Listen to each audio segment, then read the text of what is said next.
সোনু নিগা যে মার্বেলের খুব বড় ফ্যান, সে স্পাইডারম্যানকে খুব পছন্দ করে আর সে স্পাইডারম্যানের ট্যাটু করাতে অনেক দূর থেকে ট্যাটু আর্টিস্টের কাছে যে খুব ফেমাস। এটাই সেই ট্যাটু আর্টিস্ট যে বানাবে সোনু নিগার একটা বড় স্পাইডারম্যানের জ্বালা, বা পরে দেখতে হবে যে কিরকম দেখতে হয়। এখন আমাদের নিগা শুয়ে পড়েছে ট্যাটু আর্টিস্টের সামনে।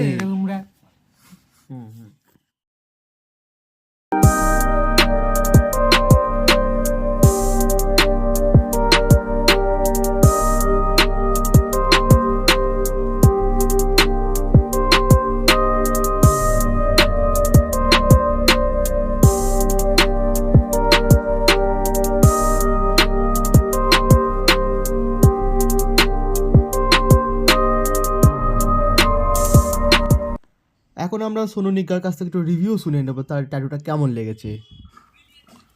তো এই ট্যাটুটা সেই লেভেলের হচ্ছে